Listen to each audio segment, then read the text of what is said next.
Hello friends. आज हम पढ़ने वाले हैं भारतीय भूगोल के सबसे ज़्यादा इम्पोर्टेंट टॉपिक भारत की नदियाँ। तो आप चाहे किसी भी एग्ज़ाम की तैयारी कर रहे हो, इन नदियों से 2 या 3 प्रश्न रहता ही है। तो हम इसे मैप के सहारे में समझेंगे, कुछ ट्रिक भी हमारा रहेगा और थ्योरी के माध्यम से भी समझेंगे। लेकिन आपको बता देते हैं कि अगर आप इस वीडियो को देख लेते हैं तो आपको और दूसरे वीडियो देखने की ज़रूरत कभी नहीं पड़ेगी। उसके बाद हम इन नदियों से प्रीवियस ईयर्स के क्वेश्चन जो एग्ज़ाम में पूछे गए हैं उसको भी अटेंड कराएंगे। तो ज़्यादा टाइम न गवाते हुए वीडियो को स्टार्ट करते हैं।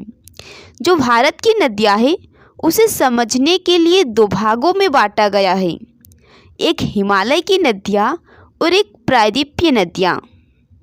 तो हिमालय की नदियाँ जो है, इससे 3 नदियाँ हिमालय की बड़ी बड़ी 3 नदियाँ हैं, जैसे कि सिंधु नदी तंत्र, ब्रह्मपुत्र नदी तंत्र, गंगा नदी तंत्र। ये हिमालय की नदियाँ की 3 बड़ी बड़ी नदियाँ हैं।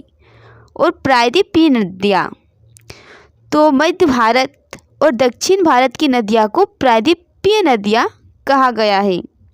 तो प्रायद्वीपीय नदियाँ के अंदर में आते हैं नर्मदा नदी, ताप्ती नदी, गोदावरी नदी, कृष्णा नदी और कावेरी नदी। तो आज की इस वीडियो में हम जो भारत की नदियाँ हैं उसे हम 3 पार्ट में डिवाइड किए हैं, क्योंकि जो भारत की नदियाँ है बहुत ही बड़ी टॉपिक है, क्योंकि इससे 3 या 4 क्वेश्चन भी कभी कभी एग्ज़ाम में पूछ लिए जाते हैं। तो हर एक एग्ज़ाम के लिए यह टॉपिक इम्पोर्टेंट है, तो इसे हम अच्छे से समझेंगे, उसीलिए हम इसे 3 पार्टों में डिवाइड किए हैं। तो आज के पार्ट में हम पढ़ेंगे सिंधु नदी तंत्र और ब्रह्मपुत्र नदी तंत्र। पार्ट 2 में हम पढ़ेंगे गंगा नदी तंत्र और पार्ट 3 में हम प्रायद्वीपीय नदियाँ को सारे कवर करेंगे। तो आज हम पढ़ेंगे सिंधु नदी तंत्र और ब्रह्मपुत्र नदी तंत्र। तो स्टार्ट करते हैं सिंधु नदी तंत्र से। तो ये जो सिंधु नदी है यह चीन से निकलती है, चीन के तिब्बत से। और ये जो चीन के तिब्बत जहाँ से निकल रही है वहाँ है मानसरोवर झील। और मानसरोवर झील के 80 किलोमीटर दूर कहाँ से निकलती है? 80 किलोमीटर जो दूर है ना, चेमयुंग डुंग से निकलती है सिंधु नदी। कहाँ से? तो चेमयुंग डुंग से। एग्ज़ाम में बहुत बार पूछे गए हैं कि मानसरोवर झील की कहाँ से, तो 80 किलोमीटर दूर चेमायुंग डुंग से निकलती है सिंधु नदी। उसके बाद यह भारत में प्रवेश करती है, उसके बाद पाकिस्तान होते हुए अरब सागर में गिर जाती है। तो अगर सिंधु नदी जो है इसकी लंबाई, कुल लंबाई की बात करें तो 2880 किलोमीटर इसकी लंबाई है सिंधु नदी की। लेकिन अगर भारत में बात करें सिंधु नदी कितने किलोमीटर बही है, तो मात्र 1114 किलोमीटर बही है सिंधु नदी। ये जो सिंधु नदी है इसके नीचे में आप देख सकते हैं 5 नदियाँ हैं, झेलम, चेनाब, रावी, व्यास, सतलज। ये 5 सिंधु की सहायक नदियाँ हैं। तो अगर आपसे पूछा जाए कि सिंधु नदी के सहायक नदियाँ को क्रम में सजाए तो क्या होगा? झेलम, चेनाब, रावी, व्यास, सतलज। और ये जो सतलज नदी है यह भी तिब्बत के मानसरोवर से ही निकलती है, जो सिंधु की सहायक नदी है। तो सतलज भी निकल रही है मानसरोवर झील तिब्बत से, और यह बहते हुए चेनाब नदी में मिलती है, न कि सिंधु में। देखिए ये सतलज नदी जो है ना, यह चेनाब में मिलती है, और जो चेनाब नदी है यह सिंधु नदी की सबसे लंबी सहायक नदी है, चेनाब नदी। तो झेलम, चेनाब, रावी, व्यास। तो ये जो सतलज और व्यास है, जहाँ पे ये दोनों नदी, जो व्यास नदी है यह कि भारत में निकलती है और भारत में ही ख़त्म हो जाती है व्यास नदी। और व्यास और सतलज नदी जहाँ पे मिलती है वहाँ पे इंदिरा गांधी नहर, विश्व का सबसे बड़ा नहर इंदिरा गांधी नहर बनाया गया है। तो हमने सिंधु नदी तंत्र को अच्छे से मैप में समझे। अब हम इससे संबंधित सिंधु नदी से संबंधित कुछ इम्पोर्टेंट फैक्ट को देखते हैं। सिंधु नदी तंत्र के जल को लेकर भारत और पाकिस्तान के बीच 1960 ईस्वी में सिंधु जल समझौता हुआ।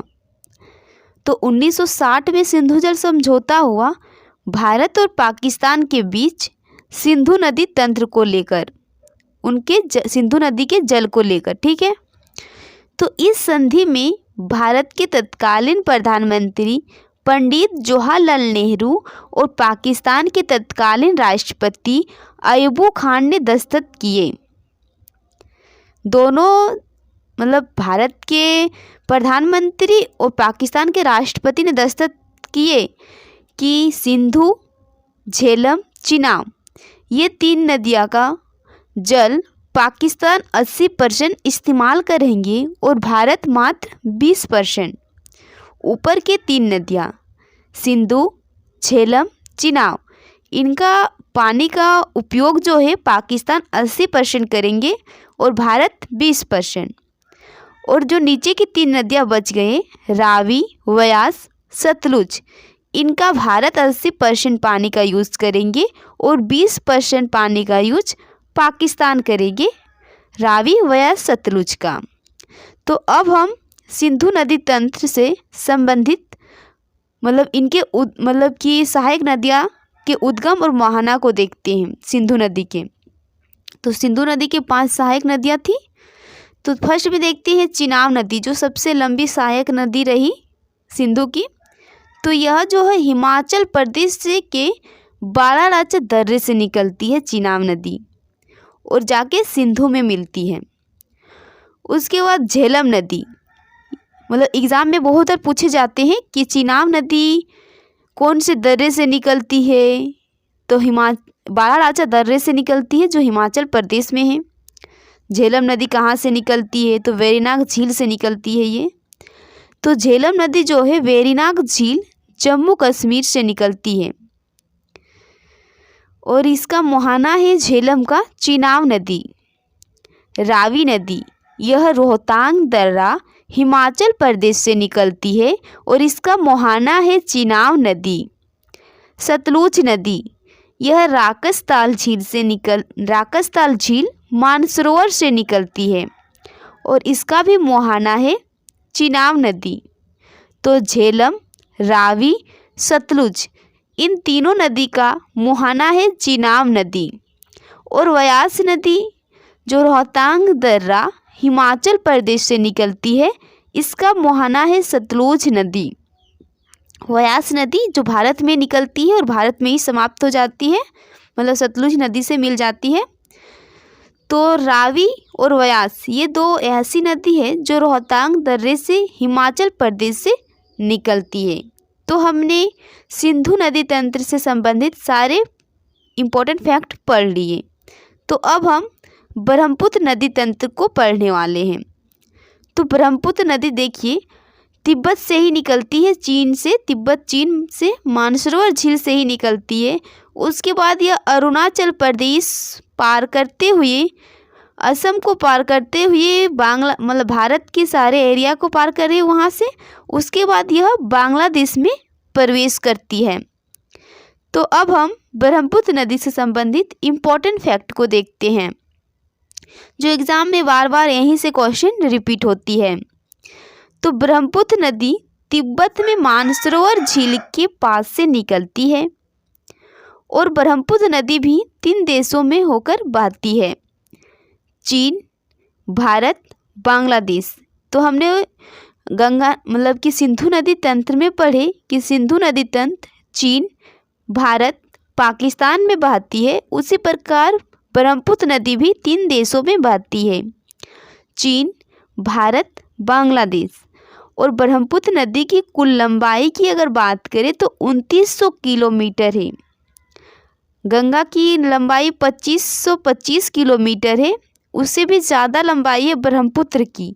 लेकिन भारत में ब्रह्मपुत्र नदी की लंबाई 916 किलोमीटर ही है। और ब्रह्मपुत्र नदी भारत की सबसे चौड़ी नदी है। और भी इम्पोर्टेंट फैक्ट जैसे कि यहाँ पे देख सकते हैं, जहाँ से एग्ज़ाम में क्वेश्चन बहुत बार बच्चों को कन्फ्यूज़न करता है।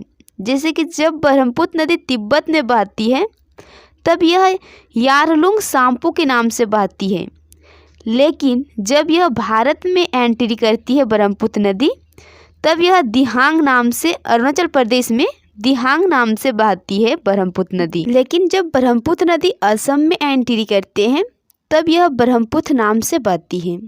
तो पहले यह तिब्बत में यारलुंग साम्पो के नाम से बहती थी, फिर जब अरुणाचल प्रदेश में प्रवेश हुई तब दिहांग नाम से बहती है। जब असम में प्रवेश हुई तब ब्रह्मपुत्र नदी का नाम ब्रह्मपुत्र नदी पड़ा, तब वह ब्रह्मपुत्र नदी के नाम से बहने लगी। उसके बाद बांग्लादेश में जब गिरती है तब यह जमुना के नाम से बहती है। तो ये थी मतलब ब्रह्मपुत्र नदी से इम्पोर्टेंट फैक्ट। तो अब हम देखते हैं ब्रह्मपुत्र नदी की सहायक नदियाँ। तो ब्रह्मपुत्र नदी ये है दिहांग, जब ये अरुणाचल प्रदेश में प्रवेश करती है तो ये सारे भारत में जब वो प्रवेश करती है उसके बाद की सहायक नदियाँ हैं इसकी, ठीक है। तो दिहांग, उसके बाद लोहित नदी जिसे हम खून की नदियाँ भी कहते हैं, फिर धनसिरी नदी, फिर कोपिली नदी, इधर 4 नदियाँ हैं। और इधर है सुबनसिरी नदी, मानस नदी, संकोच नदी, तीस्ता नदी।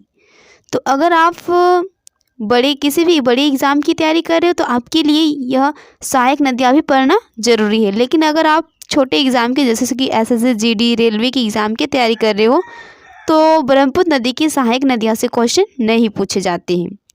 एक यहाँ पे खून की नदियाँ किसे कहते हैं, तो यह होगा लोहित नदी, क्योंकि एग्ज़ाम में खून की नदियाँ से बहुत बार क्वेश्चन रिपीट हुआ है। तो लोहित नदी को खून की नदियाँ भी कहा जाता है। तो हमने सिंधु नदी तंत्र और ब्रह्मपुत्र नदी तंत्र को कंप्लीट किए। तो अब हम प्रीवियस ईयर्स के क्वेश्चन को देखते हैं जो एग्ज़ाम में बार बार रिपीट हुआ है। जैसे कि सिंधु नदी की सबसे सहायक नदी जो हिमाचल प्रदेश से होकर बहती है। तो सिंधु नदी की सबसे लंबी सहायक नदी कौन सी है, जो हिमाचल प्रदेश से होकर बहती है। तो इसकी राइट आंसर होगा आपका ऑप्शन ए, चिनाब नदी जो है यह सिंधु की सबसे लंबी सहायक नदी है जो हिमाचल प्रदेश के बारालाचा दर्रे से होकर बहती है। नेक्स्ट क्वेश्चन है, सतलज नदी का उद्गम है। तो सतलज नदी का उद्गम कहाँ से हुआ था, भारत से नहीं हुआ था, भारत से। तो सतलज नदी का उद्गम हुआ था, आपका होगा ऑप्शन बी राइट आंसर, चीन से सतलज नदी का उद्गम हुआ था। तो अब नेक्स्ट क्वेश्चन को निम्नलिखित में से कौन सी नदी का उद्गम भारत में नहीं है। तो इसका राइट आंसर होगा ऑप्शन नंबर सी, ब्रह्मपुत्र नदी जो है इसका उद्गम भारत में नहीं हुआ था, क्योंकि ब्रह्मपुत्र नदी का उद्गम चीन में हुआ था, तिब्बत से, ठीक है। अब नेक्स्ट क्वेश्चन है हमारा, तिब्बत में बहने वाली नदी साम्पो निम्नलिखित में से किससे होकर भारत में प्रवेश करती है। मतलब जो साम्पो में मतलब नाम से बहती है तिब्बत में ब्रह्मपुत्र नदी, तो वह भारत में प्रवेश करती है अरुणाचल प्रदेश होते हुए। तो अरुणाचल प्रदेश में ब्रह्मपुत्र नदी को दिहांग के नाम से बहती है, और असम में ब्रह्मपुत्र और बांग्लादेश में जमुना।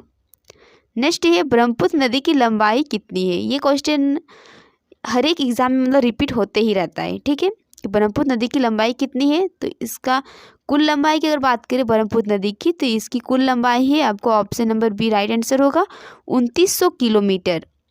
लेकिन जब ये भारत में ब्रह्मपुत्र नदी की लंबाई की बात करें तो भारत में मात्र 916 किलोमीटर ही ब्रह्मपुत्र नदी की लंबाई है, और ब्रह्मपुत्र नदी भारत की सबसे चौड़ी नदी भी है। नेक्स्ट है, तिब्बत में मानसरोवर झील के पास किस नदी का उद्गम स्थित है। तो तिब्बत में मानसरोवर झील के पास सिंधु नदी का भी उद्गम है, सतलज का भी है, ब्रह्मपुत्र का भी है। तो इसका राइट आंसर होगा ऑप्शन नंबर डी, इनमें से सभी नदी का उद्गम जो है मानसरोवर झील के पास ही हुआ था, सिंधु, सतलज, ब्रह्मपुत्र। नेक्स्ट है, विश्व का सबसे बड़ा नदी द्वीप माजुली का निर्माण करने वाली नदी है।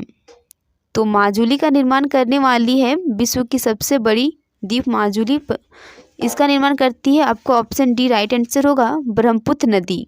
ब्रह्मपुत्र नदी है, वहीं पे माजुली द्वीप है। तो नेक्स्ट क्वेश्चन, निम्न में से कौन सी नदी हिमालय से परे की नदियाँ है? तो इसका राइट आंसर होगा ऑप्शन नंबर सी, सतलज नदी। तो यहीं पे हमारा वीडियो समाप्त हुआ। कैसा लगा वीडियो तो कमेंट में ज़रूर बताइए। अगर हमारे चैनल में पहली बार आए तो चैनल को लाइक भी कीजिएगा, सब्सक्राइब भी कीजिएगा और बेल के आइकन को भी दबाइएगा। धन्यवाद।